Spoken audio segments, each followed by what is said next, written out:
Assalamualaikum warahmatullahi wabarakatuh. Teman-teman mahasiswa semuanya, selamat pagi, selamat siang, selamat malam. Kita lanjutkan kembali di pembelajaran kita, teman-teman mahasiswa. Kemarin kita sudah sempat sampaikan tentang pengantar, karena kita bicara tentang mata kuliah manajemen pemasaran. Dan teman-teman mahasiswa nanti akan banyak menempuh mata kuliah yang ada hubungannya dengan marketing kan. Karena ini adalah mata kuliah pengantar atau bicara tentang dasar-dasar marketing. Maka pada bab yang sebelumnya kita udah sampaikan tentang customer path, yang sebelumnya kita udah sampaikan juga tentang definisi konseptual dari pemasaran sebetulnya apa. Dan ada satu hal yang cukup menarik sebetulnya untuk kita diskusikan besok ketika kita perkuliahan di Zoom atau tatap muka. Kita akan diskusikan sebetulnya satu konsep yang sekarang itu sering dibicarakan di masyarakat. Apa sih sebetulnya yang membedakan antara marketing dan selling itu? Kenapa seringkali dua hal ini kan dianggap sama? Selling ya marketing, marketing ya selling. Padahal sebetulnya dua konsep itu kan sangat berbeda kalau kita lihat dari sisi definisi konseptualnya seperti apa, dan nanti juga akan kita lihat dari sisi implementasi sebetulnya seperti apa. Nah, maka pada bab ini ya, pada subbab ini kita akan coba sampaikan tentang 6 konsep dasar marketing yang di dalamnya nanti akan kita sampaikan tentang apa sih yang menjadi perbedaan-perbedaan secara fundamental, apa sih yang menjadi perbedaan-perbedaan sangat mendasar antara marketing dan selling itu sendiri. Nah, kenapa ini penting? Karena nanti praktisi marketing pun harus mengetahui dulu tentang sebetulnya konsep-konsep awal marketing itu seperti apa. Karena di konsep marketing itu kan diawali dengan bagaimana bicara tentang konsep produk, tentang konsep produksi, kemudian tentang konsep penjualan itu sendiri, kemudian sampai ke konsep pemasaran yang terintegrasi. Nah, ini akan saya sampaikan ke teman-teman. Silakan nanti kita bisa diskusikan di kelas offline atau kita akan diskusi di kuliah melalui Zoom. Jadi teman-teman mahasiswa, kita akan sampaikan konsep dasar pemasaran ini, coba mengambil konsepnya Philip Kotler. Jadi Kotler itu punya konsep yang sangat bagus tentang marketing dasar. Di mana konsep marketing dasar itu kan dimulai dari konsep produksi. Nah, bagaimana konsep produksi dan apakah konsep produksi sekarang masih bisa diterapkan? Apakah konsep produksi sekarang masih bisa diimplementasikan di era yang sekarang berada di marketing 4.0 bahkan di marketing 5.0? Sekali lagi saya tegaskan kepada teman-teman mahasiswa, kalau kita bicara tentang marketing kan kita bicara tentang behavior. Ini sudah pernah saya sampaikan di materi pengantar kemarin. Berarti apa? Bicara tentang marketing, bicara strategi marketing itu sangat besar kemungkinan akan terjadi perubahan-perubahan. Termasuk kalau kita akan merancang strategi pemasaran. Baik itu tentang strategi produknya, baik itu tentang strategi penetapan harganya, baik itu bicara tentang strategi promosinya, baik itu tentang strategi tentang distribusi atau mungkin strategi-strategi yang lainnya. Bahkan ada kalanya kita harus dipaksa untuk mengembangkan segmen, bahkan ada kalanya kita dipaksa untuk melakukan inovasi terhadap produk atau layanan kita. Kenapa kita harus melakukan itu? Karena ada faktor lain yang memang harus menuntut kita melakukan perubahan-perubahan. Faktor itu nanti akan kita sebut dengan faktor eksternal kan. Ada eksternal mikro, ada eksternal makro. Di mana posisi dari lingkungan eksternal mikro dan makro ini kan punya kekuatan yang luar biasa yang akan mampu mempengaruhi strategi pemasaran secara internal. Kalau yang terjadi sekarang kan kita bicara tentang pandemi. Pandemi ini kan mampu merubah, pandemi kan mampu mempengaruhi semua strategi pemasaran. Ya meskipun sekarang bisa kita lihat tidak semua terdampak, tapi kan prosentase secara besar itu kan terdampak pandemi. Akhirnya apa? Semua pelaku bisnis harus melakukan strategi-strategi khusus, terutama strategi pemasaran pada saat pandemi. Tapi jangan lupa, ketika pandemi nanti selesai kan berarti kita harus mengatur sebuah strategi lagi, namanya strategi pasca pandemi seperti apa. Kenapa? Karena waktu hampir 2 tahun yang sekarang ada ini kan sudah mampu merubah pola, sudah mampu merubah perilaku konsumen terutama dalam mengenali satu produk, sampai bagaimana konsumen itu merasa suka dengan produk itu, kemudian melakukan keputusan pembelian, sampai bagaimana perilaku konsumen itu bersedia mengadvokasi kepada orang lain. Berarti strategi terus berubah. Sama halnya kalau kita bicara tentang konsep produksi ini. Kenapa memang konsep produksi ini dikatakan ini konsep yang paling lama dalam konsep-konsep pemasaran. Apa ciri-cirinya di konsep produksi ini kan? Di konsep produksi ini salah satu cirinya adalah konsumen itu lebih menyukai produk-produk di mana produk itu tersedia secara luas di pasar. Itu ciri yang pertama. Dan ciri yang kedua, pada konsep produksi ini adalah produk-produk yang tersedia secara luas itu dan ada harga yang murah. Nah, tadi pertanyaan saya, apakah konsep produksi sekarang masih bisa dipakai? Atau memang ini sudah kadaluarsa, ini nggak bisa dipakai lagi, Pak? Tergantung pada apa produknya, apa value yang ingin dihantarkan, siapa segmennya, kemudian bagaimana kemampuan bayar market kita. Karena kalau kita bicara tentang segmen, kalau kita bicara tentang market kan memang macam-macam. Orang market kita itu yang memang orientasinya adalah ke harga. Artinya apa? Yang dicari itu adalah produk dengan harga yang mungkin murah bagi mereka. Dia mengabaikan tentang brand, dia mengabaikan tentang kualitas layanan, tapi yang dicari adalah yang murah. Karena memang ada keterbatasan kemampuan membayarnya. Nah, kenapa konsep produksi ini ada? Karena konsep produksi ini memang dilakukan, ya kan, dilakukan dengan tujuan efisiensi. Dan bisa kita pastikan ketika proses produksi itu efisien, ya kan, berbiaya rendah, harapannya dia akan mampu menetapkan tingkat harga yang rendah. Dan nanti dampak terakhirnya ketika sudah menetapkan tingkat harga yang rendah itu kan harapannya dia akan mampu bersaing dengan produk-produk yang merupakan produk-produk yang mampu menggantikan atau yang mampu mengantarkan value yang sama. Nah, apa yang bisa dilakukan ketika memang bicara dengan menggunakan konsep produksi? Salah satu strateginya agar produk itu tersebar secara luas dengan harga yang murah, strateginya adalah dengan strategi mass product, produksi massal, produksi besar-besaran, sehingga nanti kan di situ akan terjadi efisiensi. Tak sampaikan tadi efisiensi berarti nanti dia akan bisa menetapkan harga yang murah. Cuma sekali lagi tidak semua produk sekarang bisa dengan menggunakan konsep ini. Produk-produk fashion mungkin nggak bisa dengan menggunakan konsep produksi. Karena orang kalau mau pakai baju, kalau mau pakai t-shirt, mau pakai apapun, yang dicari mungkin bukan yang tersebar secara luas di pasar. Yang dicari mungkin bukan yang harganya murah. Tapi yang dicari adalah produk-produk yang memang ini tersedia hanya sangat terbatas. Sehingga ada manfaat lain yang diperoleh oleh konsumen itu.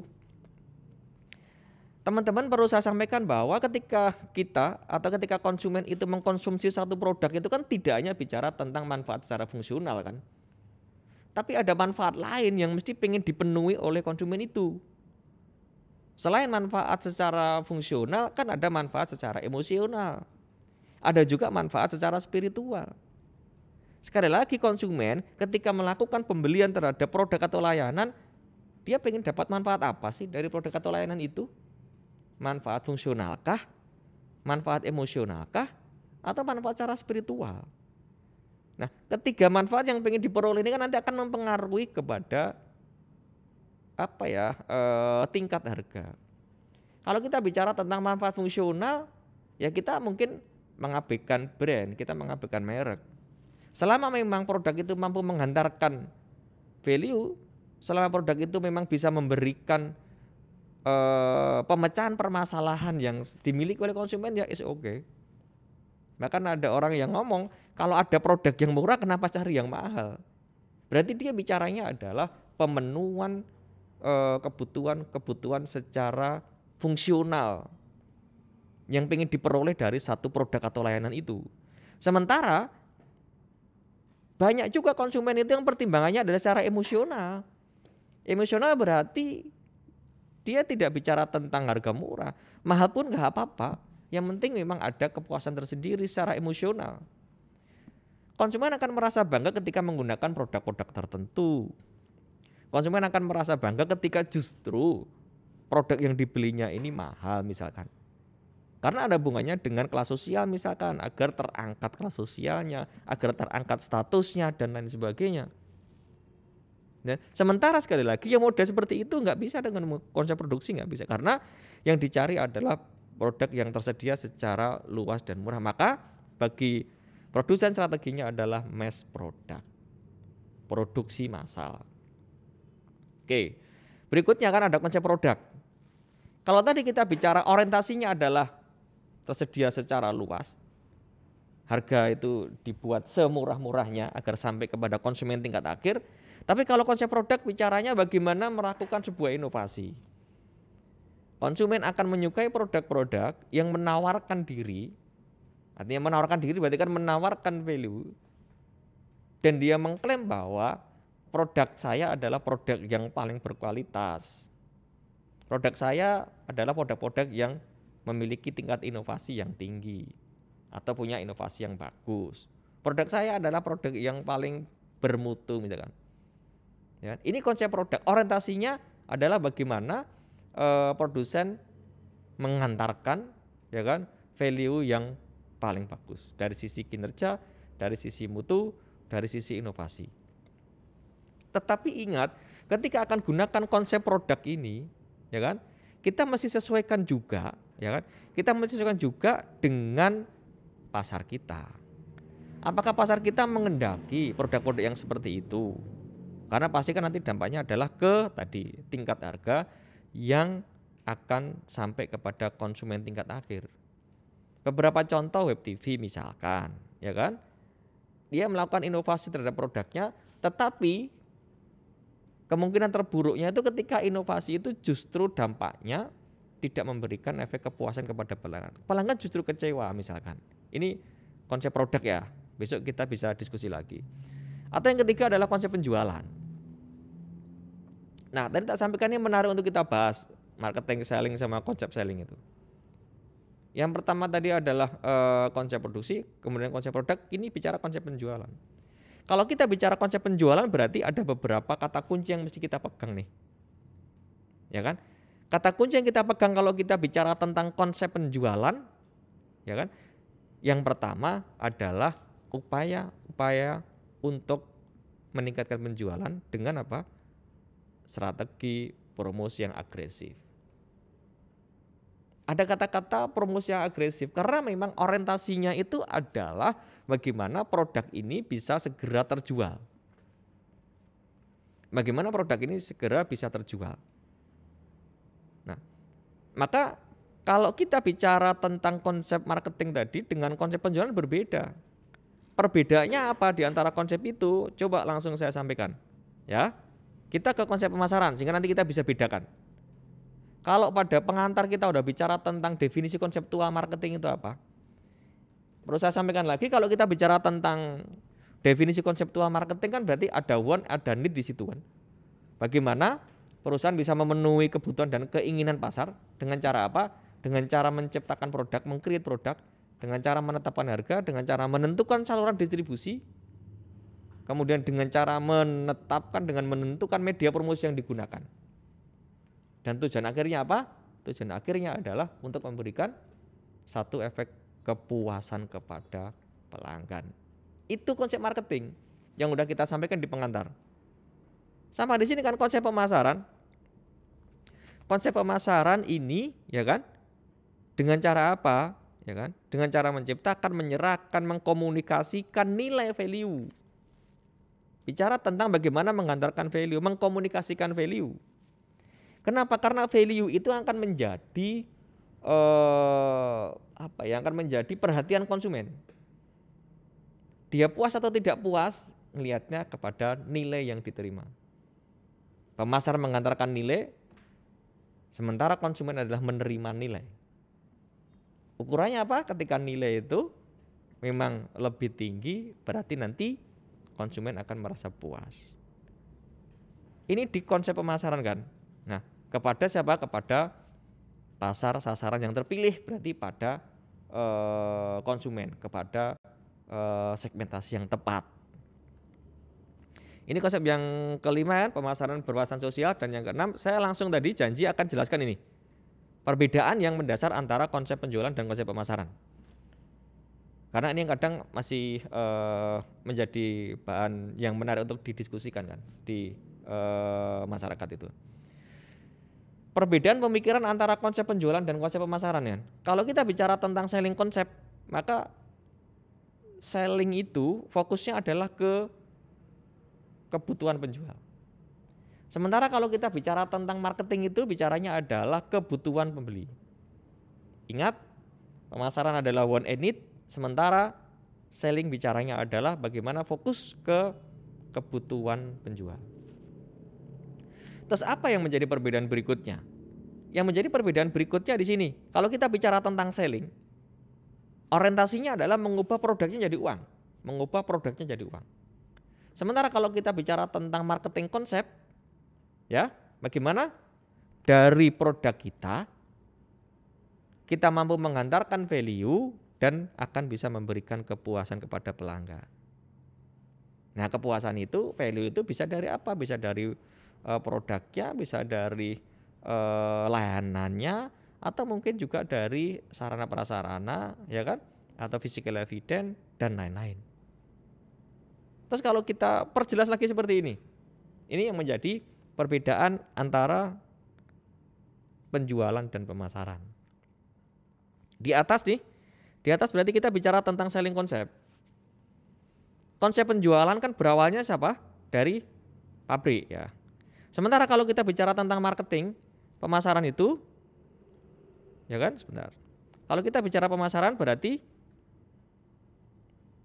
titik awalnya itu adalah dari pasar sasaran. Berarti proses marketing itu diawali dengan menentukan customer segmentasinya. Sementara kalau penjualan itu dimulai dari pabrik. Sangat berbeda. Pabrik dan menentukan pasar sasaran atau customer segmentasinya. Kemudian yang kedua, setelah mulai dari titik awal, yang kedua kita lihatnya ke dimensi fokus. Kalau kita bicara tentang selling konsep, fokusnya adalah ke produk. Maka tadi tak sampaikan, selling konsep bagaimana merubah produk itu menjadi uang. Sementara pada dimensi fokus ini kalau kita bicara tentang marketing konsep, bicaranya adalah kebutuhan pelanggan. Ingat, kita bicara marketing kita harus mengenali 3 hal. Yang pertama adalah apa itu kebutuhan, yang kedua apa itu keinginan, dan yang ketiga apa itu permintaan. Ya kan, sudah kita bahas di pengantar. Maka kembali ke fokus, penjualan bicara ke produk. Kemudian kalau di marketing bicaranya adalah ke bagaimana memenuhi kebutuhan pelanggan. Nah, maka kalau kita bicara konsep marketing, ketika kita udah menentukan customer segmentasinya, kita harus bisa mengenali apa sih yang menjadi kebutuhan pelanggan itu. Karena kebutuhan itulah yang akan kita penuhi. Pemasar itu hadir untuk menyelesaikan permasalahan. Pemasar itu hadir untuk memberikan solusi, bukan justru memunculkan masalah baru. Sekali lagi, ini kan konsep yang perlu kita pahami kalau kita bicara tentang pemasar dan pemasaran. Terus yang ketiga, kalau kita bicara dari dimensi sarana kan, selling konsep sarana untuk mendapatkan uang tadi kan, sarananya adalah menjual dan berpromosi. Selling konsep ada 2 keyword, 1 menjual, 2 berpromosi. Melekat ini, ya kan, melekat ini. Sementara kalau kita bicara di marketing konsep, ya kan, pada dimensi sarana itu kan kita bicara tentang pemasaran yang terintegrasi. Pemasaran nggak bisa dilakukan dengan strategi parsial, nggak bisa, ya kan. Maka disebut dengan pemasaran terintegrasi itu. Pemasaran itu kalau kita bicara dalam satu perusahaan, ya semua bagian itu harus melakukan fungsi pemasaran. Pemasaran bukan hanya menjadi tanggung jawab mutlak dari divisi marketing, bukan. Tapi semua harus melakukan fungsi pemasaran meskipun dengan porsi yang berbeda-beda. Sekali lagi, meskipun dengan porsi yang berbeda-beda. Mulai dari security misalkan, itu juga bisa melakukan fungsi sebagai seorang pemasar. Karena pemasar kan melayani. kemudian sampai ke customer service, kemudian sampai ke lini yang lainnya harus melakukan fungsi pemasaran. Cuma fungsinya mesti berbeda-beda, aktivitasnya mesti berbeda-beda. Itulah yang disebut dengan pemasaran yang terintegrasi.